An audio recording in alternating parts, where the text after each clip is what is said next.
तो साथियों नमस्कार और स्वागत है आप सभी का।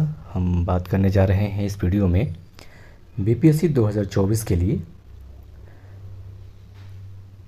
सामान्य हिंदी प्रश्न पत्र के तहत व्याकरण खंड पर। और व्याकरण के तहत हम इसमें विशेषण की बात कर रहे हैं, विशेषण या एडजेक्टिव। तो विशेषण की अगर हम परिभाषा की बात करें तो ऐसे शब्द जो संज्ञा या सर्वनाम की विशेषता बतलाएं उन्हें विशेषण कहा जाता है, या संज्ञा या सर्वनाम की विशेषता बतलाने वाले शब्दों को विशेषण कहते हैं। ध्यान दीजिएगा कि ऐसे शब्द जो विशेषता बताते हैं उन्हें विशेषण कहा जाता है, और जिसकी विशेषता बताई जाती है उसे विशेष से कहा जाता है। फॉर एग्जाम्पल, मोटा आदमी हंस पड़ा। तो देखिए, मोटा आदमी, तो मोटा क्या है, यहाँ पे विशेषण है, ठीक है, और आदमी जो है यहाँ पे विशेष है या संज्ञा है। तो मोटा उसका विशेषता बता रहा है ना। तो अब बात करें कि जो विशेषण हैं कितने प्रकार के होते हैं। विशेषण जो है मोस्टली मुख्यतः चार प्रकार के होते हैं।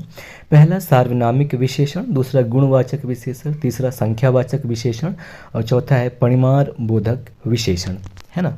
अब सार्वनामिक विशेषण की अगर हम बात करें तो सार्वनामिक या डेमोन्स्ट्रेटिव एडजेक्टिव ऐसे विशेषण होते हैं जो विशेषण के रूप में प्रयुक्त होने वाले सर्वनाम को सार्वनामिक विशेषण कहा जाता है। यानी कि विशेषण के रूप में ही जब सर्वनाम का प्रयोग किया जाए तो इसे सार्वनामिक विशेषण कहते हैं। और यह भी दो प्रकार का होता है। पहला है मौलिक सार्वनामिक विशेषण, और ऐसे सर्वनाम जो बिना किसी रूपांतर के मौलिक रूप में संज्ञा के पहले आकर उसकी विशेषता बता जाए उसे इस वर्ग में रखा जाता है। जैसे यह मेरा घर है, और वह पुस्तक मेरी है, या वह किताब फटी हुई है, या कोई आदमी रो रहा है। तो यहाँ पे जो सर्वनाम है, मतलब मौलिक सर्वनाम है, उसका विशेषता के रूप में प्रयोग किया जाता है, तो मौलिक सार्वनामिक विशेषण कहलाता है। दूसरा इसका सार्वनामिक विशेषण का प्रकार है यौगिक सार्वनामिक विशेषण। जो सर्वनाम या ऐसे सर्वनाम जो रूपांतरित होकर संज्ञा शब्दों की विशेषता बतलाते हैं उन्हें यौगिक सार्वनामिक विशेषण कहा जाता है। जैसे ऐसा आदमी नहीं देखा, कैसा घर चाहिए, या जैसा देश वैसा भेष। तो ये सार्वनामिक यौगिक सार्वनामिक विशेषण का उदाहरण है, ठीक है। अब जो दूसरा विशेषण है वह गुणवाचक विशेषण या एडजेक्टिव ऑफ क्वालिटी। तो ऐसे शब्द या जो शब्द संज्ञा या सर्वनाम के गुणधर्म स्वभाव का बोध कराते हैं उन्हें गुणवाचक सर्वनाम कहा जाता है। तो गुणवाचक जो किसी भी संज्ञा का या सर्वनाम का जो क्वालिटी बताता हो उसे कहा जाता है। जैसे एक एग्जाम्पल देखेंगे, कालबोधक जो समय का बोध कराए, जैसे नया पुराना, ये पुस्तक नया है, ये घर नया है, या ये घर पुराना है।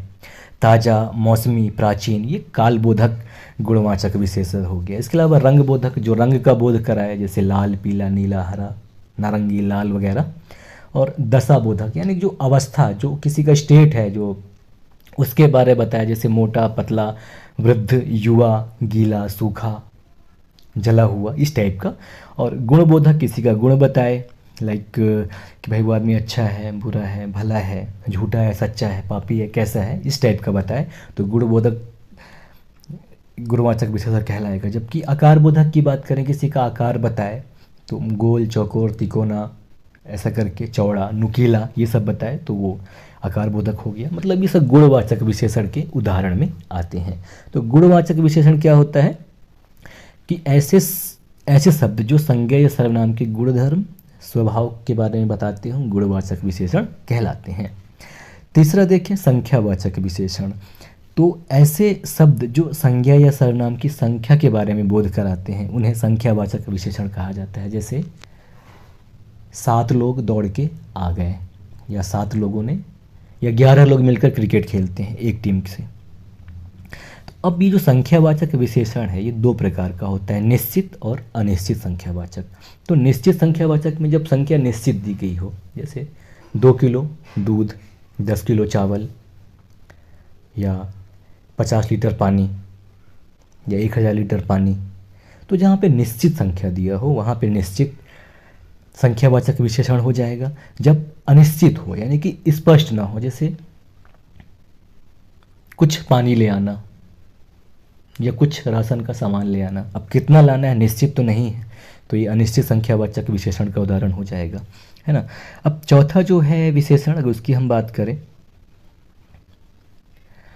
तो परिमाण बोधक या एडजेक्टिव ऑफ क्वांटिटी, यानी जो उनकी मात्रा के बारे में बताए। तो जिन विशेषणों से संज्ञा या सर्वनाम के परिमाण का बोध होता है उन्हें परिमाण बोधक विशेषण कहा जाता है। इनके भी दो बोध होते हैं, पहला तो निश्चित और दूसरा अनिश्चित।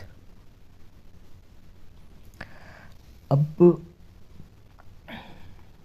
जैसे 10 किलो दाल निश्चित परिमाण बोधक में हो गया, 1 किलो आटा।